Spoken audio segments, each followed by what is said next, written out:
Baik, kita masuk ke PPh pasal 22. Ya, jadi pasal 22 ini berkaitan dengan penjualan barang. Ya, jadi pajak atas penjualan barang ya dengan jenis usaha tertentu dan badan-badan tertentu. Ya, jadi secara umum seperti itu. Nanti di pasal 23 secara umum membahas mengenai jasa. Ya, kalau di pasal 22 ini transaksinya ke barang, ya, pembelian atau penjualan barang, nanti di pasal 23 jasa. Yaitu secara umum ya, walaupun nanti di pasal 23 itu ada yang bukan jasa ya, tapi secara umum jasa. Oke, sekarang kita bahas pasal 22 terlebih dahulu. Ya, jadi di pasal 22 ini teman-teman nanti akan mendapatkan istilah pemungut ya dan pemotong ya. Pada intinya hampir sama ya antara pemungut dan pemotong. Ya, jadi mereka adalah pihak-pihak yang diberikan amanah ya oleh undang-undang ya untuk melakukan pemungutan ya, atau pemotongan pajak ya. Atau dalam bahasa simpelnya mengumpulkan kemudian menyetorkan ke negara. Ya, jadi ada istilahnya pemotongan, ada istilahnya pemungutan. Ya, jadi ada pemungut, ada pemotong. Nah, untuk pemungut ini di pasal 22 ya ditekankan pada objek barang ya, pada objek barang ya, jadi perpindahan ya barang melalui transaksi jual beli. Nah, jadi contoh seperti ini, misalkan ada penjualan hasil kebun ya, penjualan hasil kebun ke distributor, yaitu salah satu contohnya. Misalkan ada PTA menjual hasil kebunnya ke distributor, ya, menjual ke distributor, misalkan yang beli adalah PTB.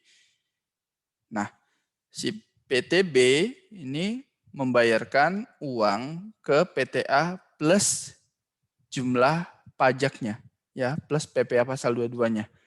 Ya. Jadi jumlah yang dibayarkan itu meningkat. Ya. Jadi misalkan transaksinya 200 juta, kemudian contohnya pajaknya misalkan 5 juta, berarti yang harus dibayarkan 205 juta kepada PTA. Nah, PTA ini sebagai pemungut. Ya, jadi dia memungut pajaknya. Ya. Jadi ada kenaikan jumlah. Ya, jadi kalau pemungutan kurang lebih seperti itu. Ya, jadi ada peningkatan jumlah ya nilai ya, yang harus dibayarkan. Nah, contoh lainnya misalkan impor. Ya, impor, ketika kita melakukan impor, kita kan harus membayar PPh pasal 22. Siapa pemungutnya? Pemungutnya adalah Dirjen Bea Cukai. Ya, jadi kita mengeluarkan uang lagi ya, menambah jumlah, jadi tidak mengurangi nilai barang tersebut ya. Jadi menambah. Misalkan kita impor mesin harganya 100 juta. Kemudian pajaknya pasal 22-nya 7.500.000. Nah, 7.500.000 itulah yang dipungut oleh bea cukai. Ya, jadi pemungutan seperti itu ya konsepnya. Ya, jadi ada peningkatan ya penjumlahan dari nominal yang harus dibayar. Sama seperti ketika teman-teman beli makanan ya, beli makanan. Ini contohnya misalkan Batam bukan daerah FTZ, artinya masih berlaku PPN. Atau di luar Batam, teman-teman lagi di Jakarta. Lagi di Jakarta, kemudian beli makanan ya di salah satu restoran. Kemudian ada PPN-nya. Ya, ada PPN-nya atau beli barang lainnya ada PPN ya, atau pajak daerah, nah akan terjadi peningkatan nilai. Nah, peningkatan nilainya itu adalah pajak yang dipungut. Ya, pajak yang dipungut. Ya, jadi seperti itu konsep untuk pemungutan. Nah, kalau dipotong dia mengurangi jumlah yang diterima. Ya, misalkan di pasal 21 yang sebelumnya kita bahas, ketika ada pembayaran gaji, ya, pembayaran gaji. Misalkan saya menerima gaji, kemudian saya dipotong. Nah, karena ada pemotongan yang saya terima itu berarti berkurang. Ya, berkurang. Misalkan saya gajinya 10 juta, kemudian pajaknya 1 juta. Nah, berarti yang saya terima 9 juta. Nah, itu pemotongan. Ya, teman-teman bisa bedakan ya antara pemungutan dan pemotongan. Oke, jadi di pasal 22 ini sebagian besar itu menggunakan pemungutan. Ya, makanya namanya adalah di sini pemungut. Ya, pemungut PPh pasal 22. Ya, jadi mereka-mereka ini yang memungut pajak ya dari transaksi-transaksi tertentu. Ya, di sini contohnya ada Bank Devisa ya dan Direktorat Jenderal Bea dan Cukai ya atas impor barang. Ya, jadi kalau kita tidak melunasi ya, pajaknya, maka barang tersebut tidak bisa keluar ya dari tempat penimbunan sementara ya atau tempat penitipan sementara. Ya, atau misalkan barang yang masih di luar nggak bisa masuk ya kalau belum dilunasi pajaknya. Nah, nanti ini lebih detail dibahas di Bea dan Cukai. Ya, ada mata kuliah ekspor impor kalau di D3 akuntansi dan di logistik. Nah, tapi kita bahas pajaknya saja. Ya, jadi kalau kita impor maka ada yang namanya PPh pasal 22. Nah, kalau kita lihat sekarang ya di Kota Batam sendiri, ketika kita mau mengirim barang keluar Batam ya, keluar Batam ya, PMK 199 ya, 2019 itu kan ada PPh pasal 22 juga ya. Ya, PPh pasal 22. Karena ketika masuk ke Batam kan tidak dikenakan pajak. Ya, maka ketika dia keluar Batam muncul pasal 22-nya dan PPN. Ya, ini pemungut yang pertama ya, Bank Devisa dan Direktorat Jenderal Bea dan Cukai. Ya. Kemudian pemungut selanjutnya ada bendahara pemerintah dan kuasa pengguna anggaran. Ya, ini untuk instansi pemerintahan. Jadi ketika kita bertransaksi dengan pemerintah, maka mereka akan melakukan pemungutan atau pemotongan. Contohnya begini, misalkan Titia ya punya toko ATK, kemudian menjual ke Politeknik Negeri Batam sebesar 10 juta. Nah, Politeknik Negeri Batam sebagai instansi pemerintah wajib melakukan pemotongan ya, atau pemungutan PPh pasal 22. Ya, jadi yang seharusnya diterima oleh Titia adalah 10 juta, tapi karena ada pajaknya 1,5%, maka yang diterima tidak 10 juta, ya, tapi sudah dipotong. Ya, jadi 10 juta dikurangi 5%. Ya. 5% dari 10 juta berapa? Nah, kemudian Titia ya, berhak juga menerima bukti.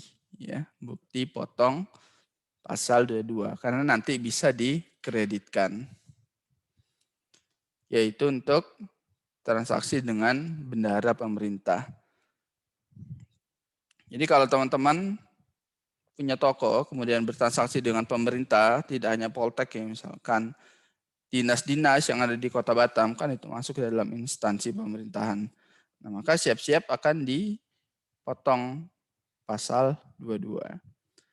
Kemudian bendahara pengeluaran berkaitan dengan pembayaran atas pembelian barang yang dilakukan dengan mekanisme uang persediaan, kemudian kuasa pengguna anggaran, badan usaha tertentu meliputi ya BUMN.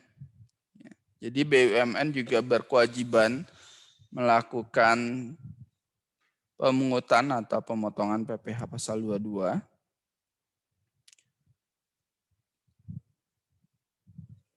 Contoh BUMN apa? Ada yang tahu? Contoh BUMN. Garuda, Pak. Ya, Garuda, BUMN.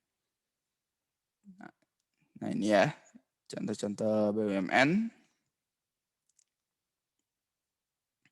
Nah, ini anak-anaknya. Ya. Jadi kalau BUMN seluruhnya itu sebagai pemungut ya, atau pemotong PPh pasal 22. Ya, seluruh BUMN. Nah, BUMN ini kan punya anak ya, punya anak-anak lagi. Nah, anak-anaknya juga sebagai pemungut, tapi tidak semua anak BUMN. Tapi anak-anak tertentu saja, ya, anak-anak yang ada di sini. Ya. Nah, ini sudah berubah ini ya, sudah berubah menjadi BSI, sudah merger mereka. Tapi tetap anaknya BUMN karena saham terbesarnya dari BUMN. Jadi kalau bertransaksi dengan mereka akan dikenakan ya pajak pasal 22. Kemudian ini badan usaha yang bergerak di bidang industri semen, industri kertas, industri baja, dan industri otomotif atas penjualan hasil produksinya di dalam negeri. Kemudian agen tunggal pemegang merek (TPM), berarti dia cuma satu-satunya, atau agen pemegang merek, yang berarti ada lebih dari satu pemegang merek, dan importir umum kendaraan bermotor atas penjualan kendaraan motor di dalam negeri. Ya, contohnya kalau di Indonesia kan ada Honda, ada Suzuki, kemudian ada merek-merek yang lain. Nah, mereka itu kan ada yang sebagai ATPM, ada yang sebagai APM. Ketika mereka menjual barang, maka dikenakan PPh pasal 22. Kemudian produsen atau importir bahan bakar minyak, gas, dan pelumas atas penjualan bahan bakar minyak, gas, dan pelumas.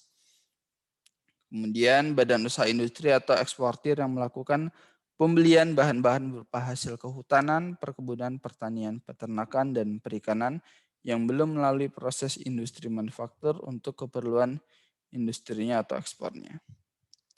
Ya.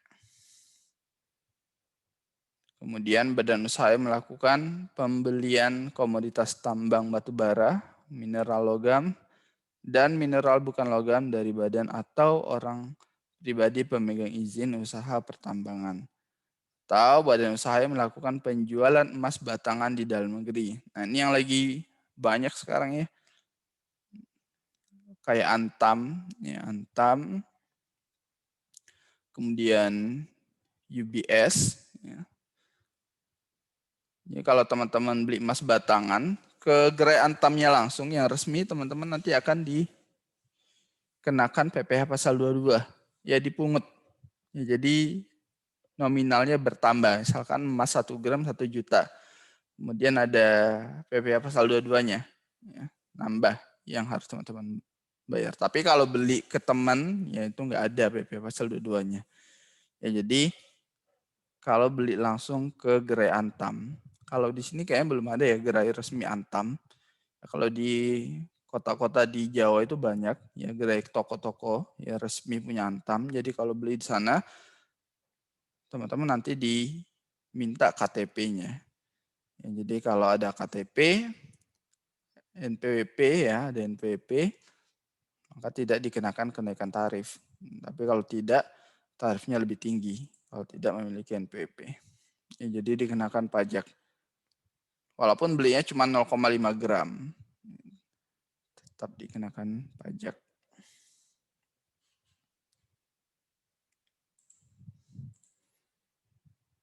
Oke, ini impor.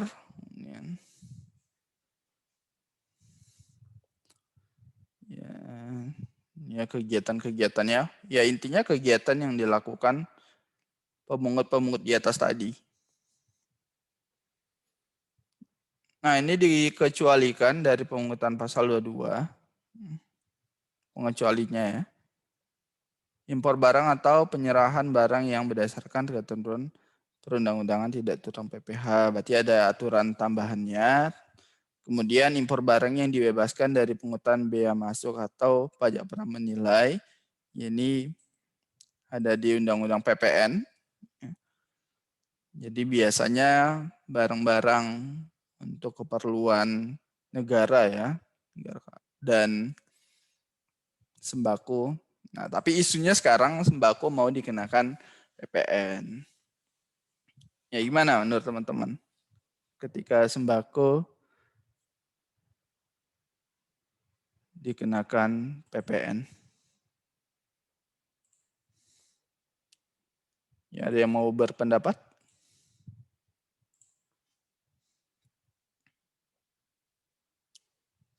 Semester depan ya, masuk materi PPN di perpajakan 2.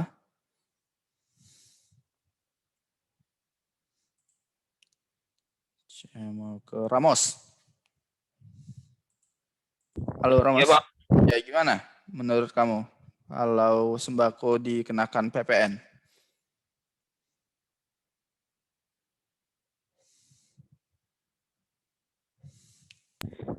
Ini berasnya semua jenis gitu ya, Pak?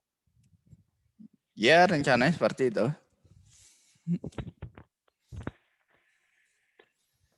Gimana? Ya pendapat kamu saja, menurut kamu gimana? Kalau saya sih kurang setuju sih, Pak. Setuju ya? Iya. Kenapa?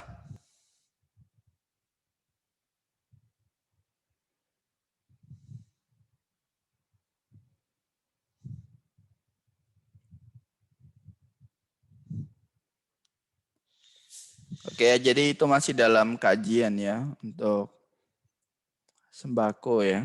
Ya, karena kalau sembako dikenakan PPN ya akan meningkatkan nilai jual ya, dimana sekarang ekonomi juga lagi sulit ya, banyak pengangguran, kemudian penurunan gaji. Nah, soal sembako itu kan kebutuhan wajib ya, kebutuhan pokok. Oke, ini yang dikecualikan selanjutnya pembayaran yang jumlahnya paling banyak 2 juta dan tidak merupakan pembayaran terpecah-pecah, yaitu untuk transaksi dengan bendahara ya, dengan bendahara. Jadi ketika bertransaksi dengan bendahara, kalau jumlahnya di bawah 2 juta, maka tidak dikenakan pajak. Ya.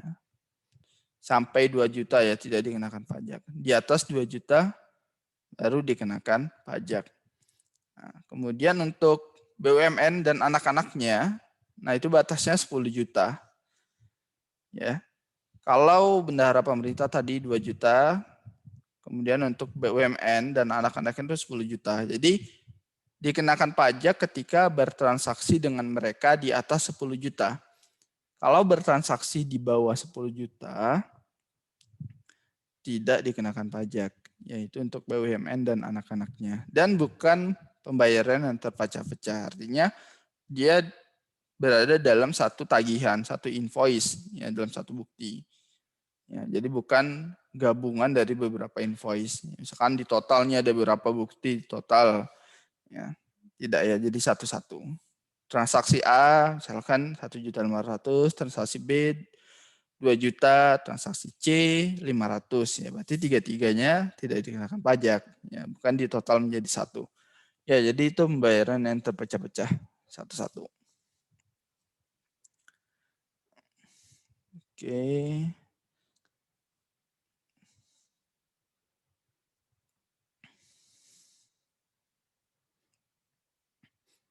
Ini saat terutangnya pasal 22. Nah, ini dasar pungutan. Ya, dasar pungutannya adalah nilai ya, nilai yang digunakan untuk sebagai dasar perhitungan pajaknya. Ya, ada nilai impor. Ya, nilai impor ini ketika kita melakukan impor barang, ya di dalamnya itu ada CIF ya. CIF ini cost, insurance, and freight ditambah dengan bea masuk dan pungutan lainnya yang dikenakan berdasarkan peraturan perundang-undangan pabean di bidang impor. Ya, jadi CIF kita tambah dengan bea masuk ya, atau nanti ada bea masuk tambahan. Nah, maka jumlah keseluruhannya itu disebut nilai impor. Ya, saya ulangi. Jadi sebelum menghitung PPh pasal 22 untuk impor, kita cari dulu nilai impornya. Nilai impor itu dari mana? Ya, dari sini. Ya, dari cost ini berarti harga barang tersebut ditambah asuransinya, ditambah biaya angkutnya, dapat CIF, kemudian ditambah dengan bea masuk. Ya, dan pungutan lainnya ya seperti bea masuk tambahan. Dijumlahkan semuanya baru dikali tarif pajak. Ya, tarif pajaknya bisa pasal 22, bisa PPN, bisa PPNBM. Ya, jadi ini dasarnya.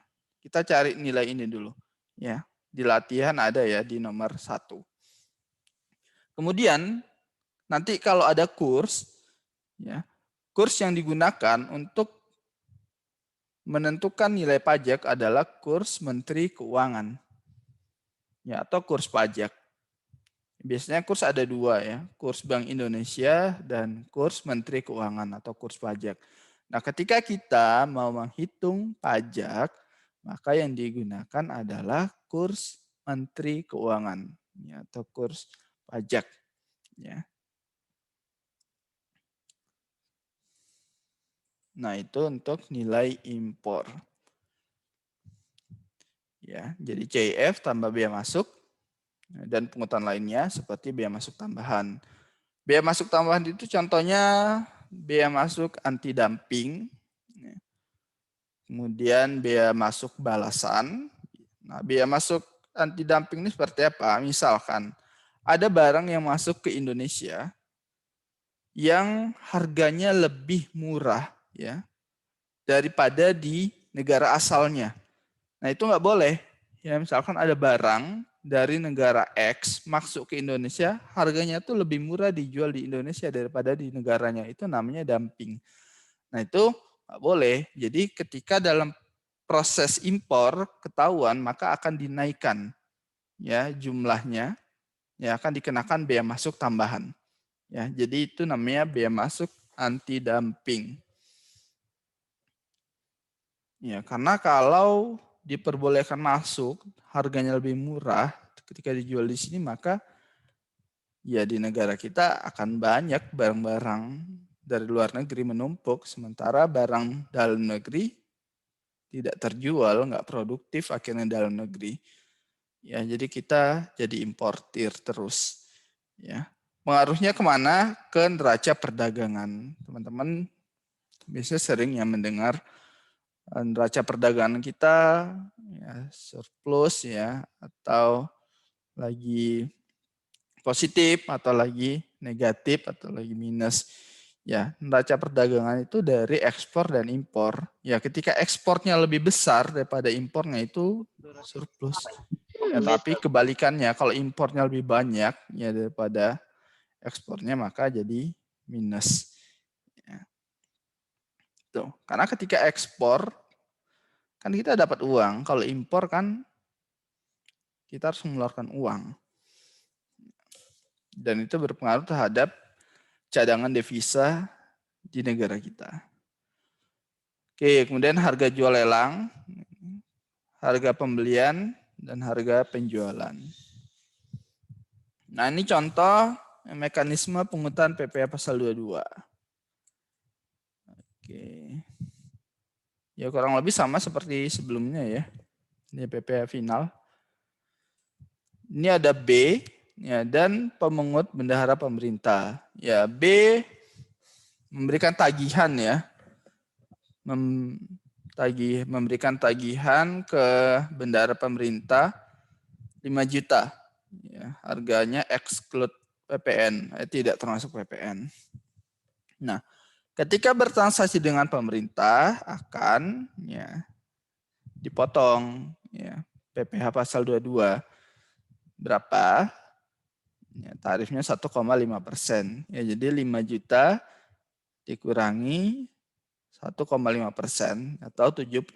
Maka yang diterima si B nominalnya 4.925.000. Ya, jadi sudah dipotong PPh pasal 22. Kemudian si B juga menerima bukti.